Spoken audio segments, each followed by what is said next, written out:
Hey guys, I'm JanetOnOccasion, and today we are taking a look at the Total War Warhammer 3 trailer. Roll the thing. Peggy 16. Death is like the winter chill. No door can keep it from us. And summer yet may bloom again, though ice be all upon us. My child, there is so much to tell you, that I have run out of time. The sacrifice I made was not enough. The dark gods still feed on our transgressions. Corruption.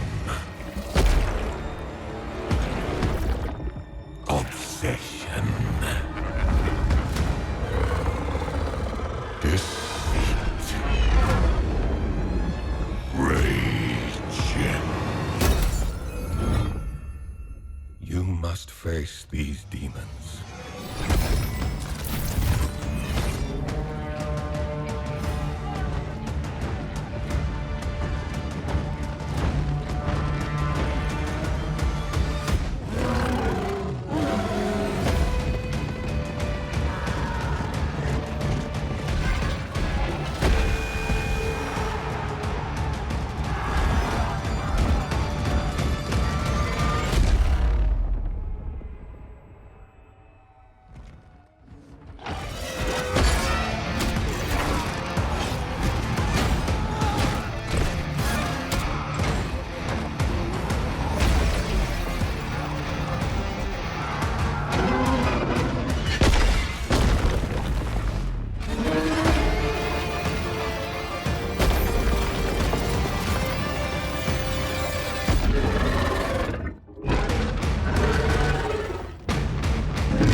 So obviously I'm mega excited, as I'm sure you guys are too. If you're watching this video, then you know you're probably a fan of the whole Total War Warhammer franchise, because that's pretty much all I do on this channel. So we're going to break it down. We're going to break it down bit by bit. I'm going to point at all the units that I think I saw, and we're going to speculate and expand and everything. Just look at all the things. So let's watch it again, but not in total. You know, I'll pause it when I have something to say, which will probably be quite a lot. Let's do it. Peggy 16. Death is like the winter chill. No door can keep it from us. And summer yet may bloom again, though ice be all upon us. My child, there is so much to tell you, that I have run out of time. Okay, so let's just get one thing out of the way. We know that it's Kislev, right? Kislev are the faction listed here. They're the sort of the fantasy Russia, or at least sort of Eastern Bloc anyway, sort of inspired. You know, got things like hussars and stuff, sort of reminiscent of, you know, medieval like Poland and things. So all very fun. So we know that that's a thing, right? We know that they're the faction. So there's no one particular thing that gives it away, right? In this trailer, it's everything. So let's get out of the way and now let's speculate about who all these people are. So this woman who is being narrated to, that the narrator refers to her as my child, and the fact that he's no longer there, so he's run out of time.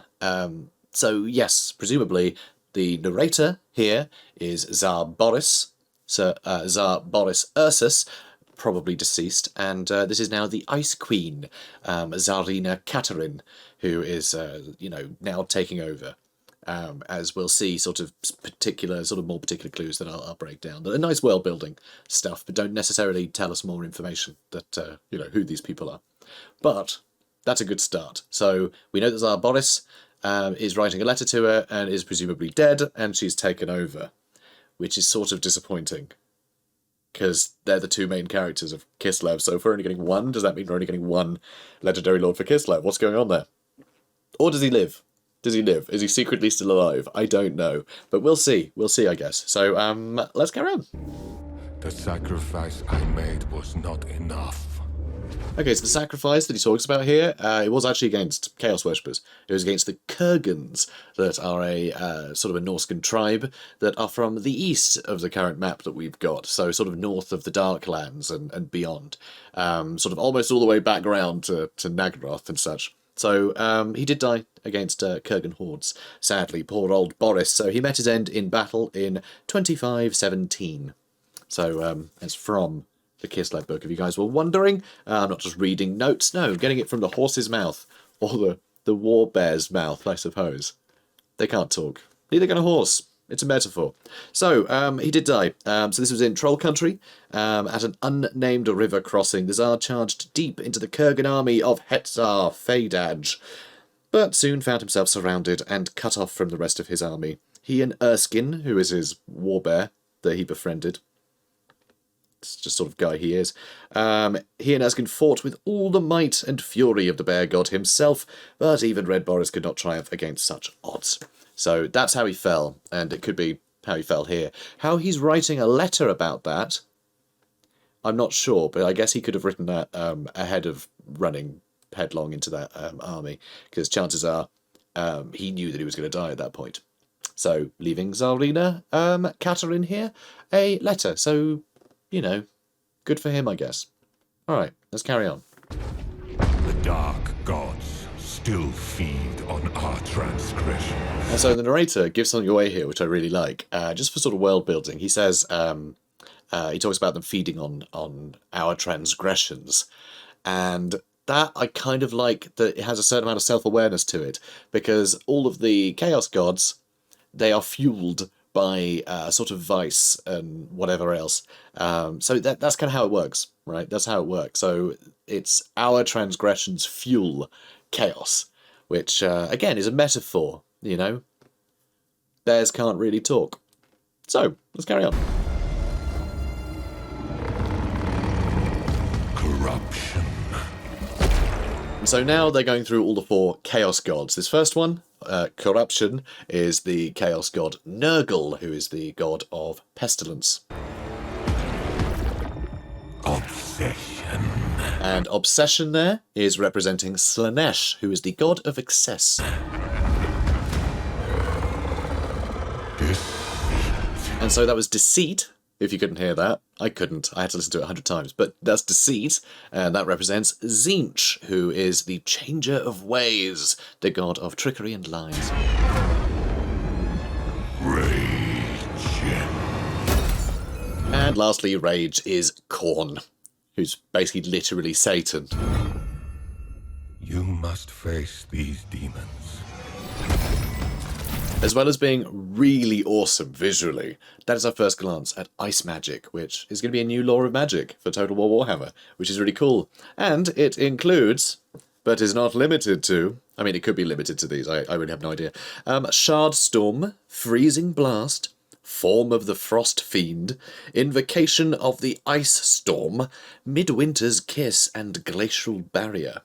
So I can't wait to see what any of those look like. It's going to be cool. And so these guards to either side of the tent here with these sort of awesome like ice glaives that they've got. Really, really cool. You can see they're female. You can just about spot that. They look awesome. Absolutely awesome looking units. And these are brand new. They are not in this Kislev book. No, they are not. These are newer than that. So this is part of the old world that Games Workshop are making, the sort of the hard reset on Warhammer Fantasy. It's part of that, which is very, very cool. So these women are known as the Ice Guard, and they're an elite fighting formation of warrior women, equally skilled with bow and blade. But where they differ significantly from other Kislevite units we've seen in the past is that they're able to channel the elemental magic of their realm in a similar manner to their Ice Queen, the most powerful practitioner of this unique form of sorcery. How cool is that? So, new units. So good. So much potential now that like it seems like Games Workshop and Creative Assembly are just tag teaming this game now. It's sick. So let's carry on. The soldiers on the left and right, I believe, are the Kossars. So they're the general frontline infantry. They're basically the only infantry sort of listed in sort of old Kislev. But they're basically hybrid archers and melee infantry. Generally with axes, though I don't see any axes with these guys. I only see swords, so it could be a hybrid unit or an entirely new unit. But I believe they're just Kossars with swords. So possibly, you know, anti-infantry instead of armor piercing. But this is purely conjecture.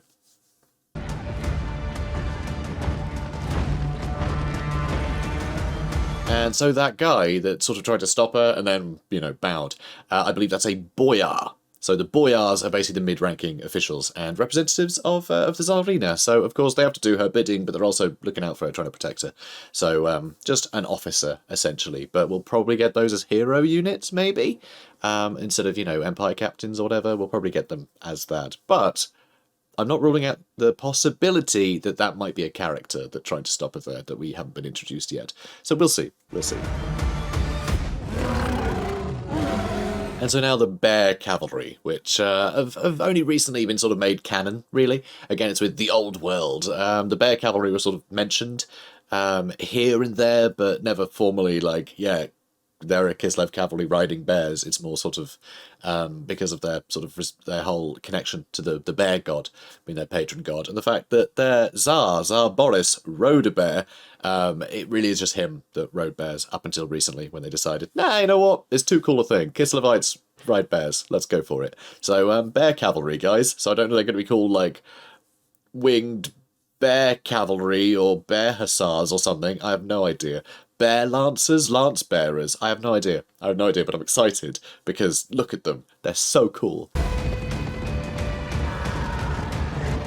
And here we see a heroic charge by the winged hussars. So the way the Kislevite army tends to work is you get a bunch of hybrid infantry that tend to be fairly skirmish heavy. So, you know, they whittle down the enemy quite a bit. They tend to take on multiple roles, so they can sort of use shock and awe tactics, so they can whittle things down and then sort of hit them decisively to rout or, you know, kill whatever's left. And so the winged hussars are very much the sort of the proud sort of bearers of that responsibility of charging down the enemy and obliterating them. So their main problems in Kislev, I mean, the north of Kislev is known as troll country, so a lot of trolls and things, but generally you can herd them around and scare them away and things. So horse archers are brilliant at that, and then it's the same with the Norscan tribes that always, you know, find themselves coming south and raiding Kislev's lands. So what you do is you have your horse archers, your Ungol horse archers that we haven't seen in this trailer, which is very sad, will skirmish the enemy quite a bit, lead them on a goose chase, whittle down the numbers, tire them out,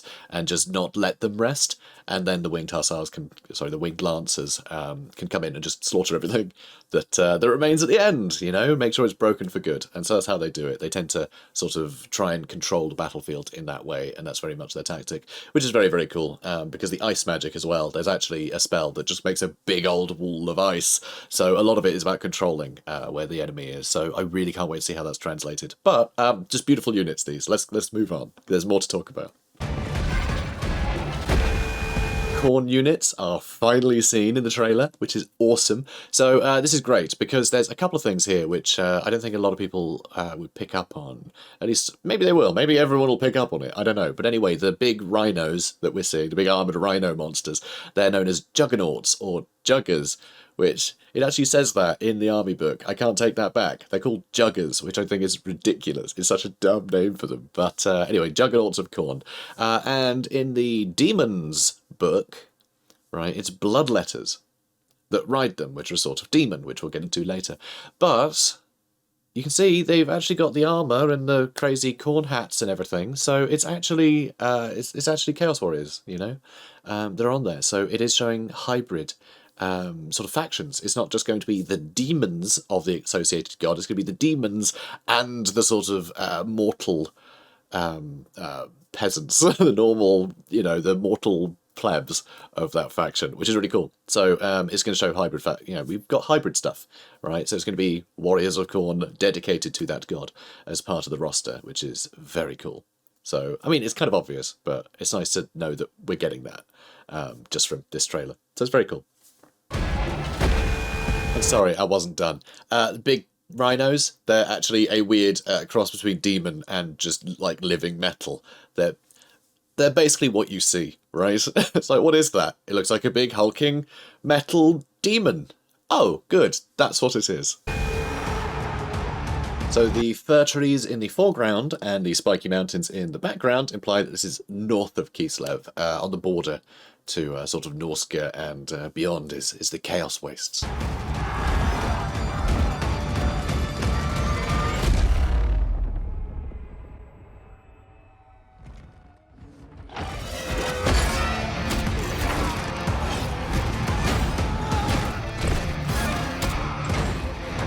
I told you we'd get back to bloodletters, and well, there they are. Those are those pesky demons. So bloodletters, they're sort of the favoured of Khorne. So as is sort of tradition with the Chaos demons, it tends to be a mortal soul that becomes a demon if it sort of serves them right. So the bloodletters are basically sort of in mortal life they were the favoured of Khorne, and since they've died, their souls carry on serving.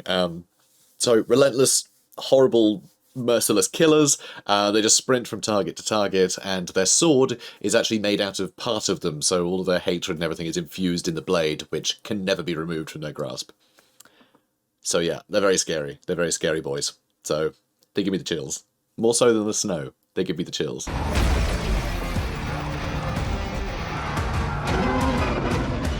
This big bad boy is a bloodthirster. So he's a greater demon of Khorne. So basically the top boy, not particularly bright, just wants to kill. Terrifying. Most people haven't even witnessed one and lived. So just it's literally Satan, you know? Just horns, wings, bright red, angry, job done. Yeah.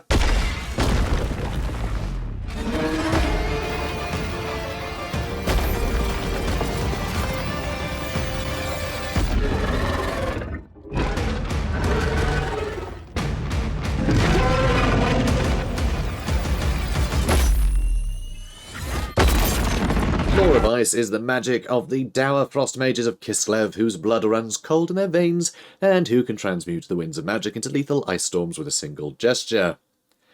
Spell number 1, Shard Storm.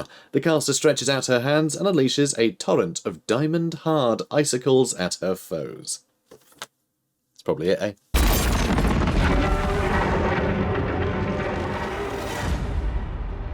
Get it? Because there's demons.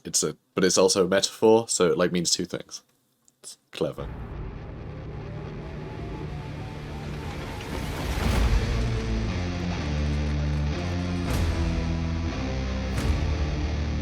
So I've had a good look in the rummaging through that nonsense and on the logo and around the logo, and apart from some shields that clearly bear the sign of Khorne, there's not really anything like hidden. It's all quite blatant. So there's the 8-pronged star. There's some of that showing behind the skull in the logo, but it's generally just sort of like chaos and skulls and spikes, you know? So yeah, no secret things as far as I can tell, but maybe you guys are more eagle-eyed than me.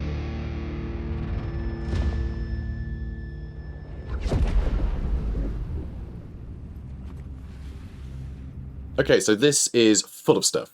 This is full of stuff, which I'm going to do in sections. So first off, let's focus on the map. We'll do the letter in a bit. So the map, you can see it says ancient and lands on one point, one bit of it. And there is space for another word. I believe that word is giant. So you get the ancient giant lands. And that is in the Mountains of Morn, which is where the Ogre Kingdoms live. So that is a big deal. Also, the Mountains of Morn sit between the world as we know it, all the stuff that's currently in Total War Warhammer, and Cathay. And you can see that Cathay is listed on the map.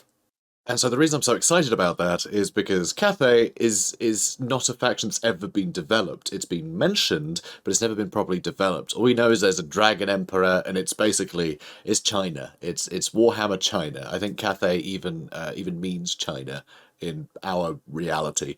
So, or it's another name for it, or like an old name for it, or like a region of it is called that. But it has etymology in China. But yeah, we've never seen it. We've never had fantasy China in Warhammer before. So the fact that that is happening is incredibly important. And why do I think it's happening? Because the map is stylized as a campaign map. This isn't just here for no reason. It would be insane to just put that in there for no reason, you know? So we're getting Cathay, which is awesome. I'm really excited, as you can tell by my voice cracking constantly.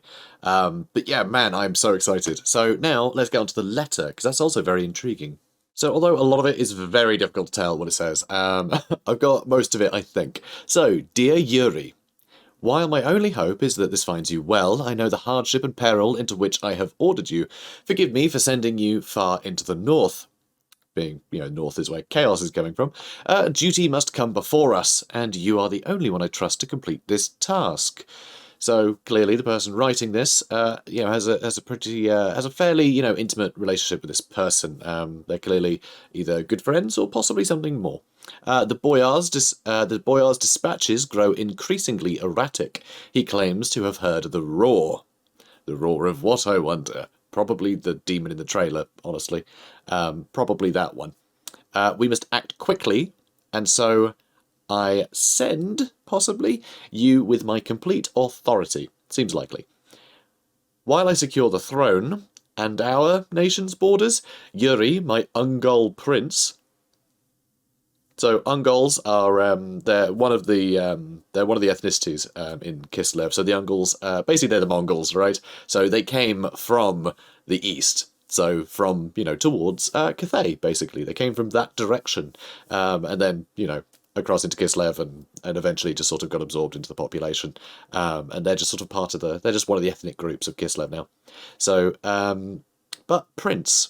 Ungol Prince, is it's someone of, the Ungol lineage, or is that just sort of a bit of a sort of flattery almost, because it's her Ungol Prince. Blank, north to the outpost of, and I think it says something like Dervisgard, it's very hard to read, en route, blank, and demon, overcome, blank, and find what is lost. Yours always, Catherine. So this is a letter from the Queen to someone called Yuri that she sent on a mission to find what is lost. So what is lost? What is it he's off to find? We know that it's something that's been lost, but what's been lost? I can't wait to find out. So really cool. So there's a lot of intrigue here. It really hints at, potentially another important character, or possibly just simply, they'll find what is lost, and that will be the topic of the campaign. Who knows? But it's very interesting. I think this is really cool. And I also find it interesting that it's someone with a connection to the east that is mentioned when it's on top of a map of Cathay. So there's some cool stuff in here, for sure. So let me know if you've figured out any other words, or if you can figure out what that name is, because I don't think it is Dervisgard, but it's something similar. It looks like that. And so this winking fellow. So it's pretty clear that that is the guy who is in the background of all the teaser trailers, right? The guy who just sort of stood, with that book, just hanging out. Now that we get a better glimpse of him, he looks a lot like the guy from the announcement trailer of Warhammer 1, which is a beautiful way to come full circle. So if you guys don't remember, here he is. And yet all this is nothing before what is to come. It whispers and roars in The dark, it is. Against us, it is unstoppable. I am unstoppable. I see it now. The beasts that will devour the world. Who I'm sure you guys all remember, became an agent of Tzeentch.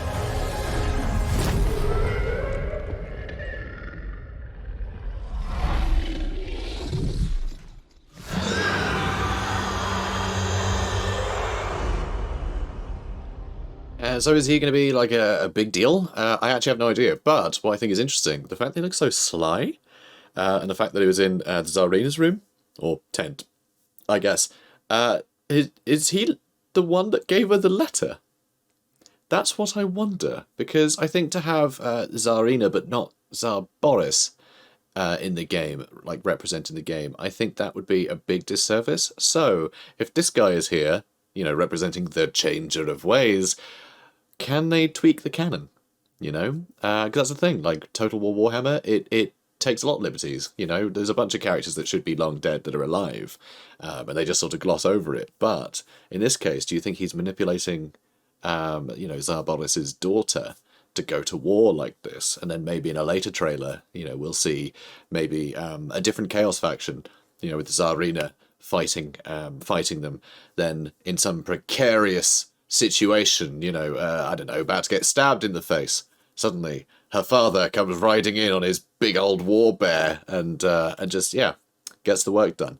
Who knows? Who knows? This is all, you know, I'm guessing at this point, but it looks like he's scheming, and I wonder on what level. If it's just a general, oh, remember this guy, you know, it's come full circle, fun sort of, you know, bookends to the series. Is that all it is? Or, you know, is he actively manipulating things in this trailer? That's what I'm wondering. So let me know. Let me know. There's probably a billion theories, but there's probably more theories than we have time. So anyway, moving on.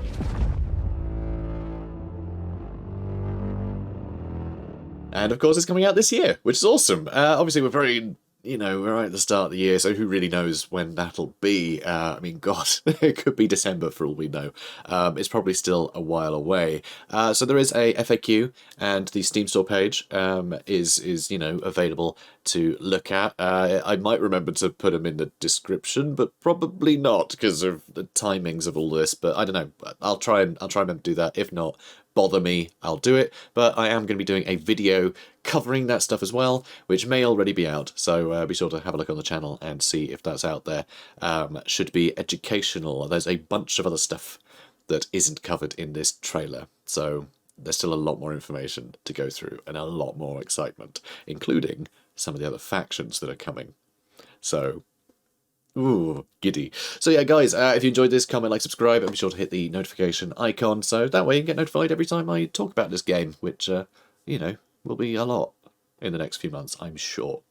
So, see you in the next one, guys. Have a good one.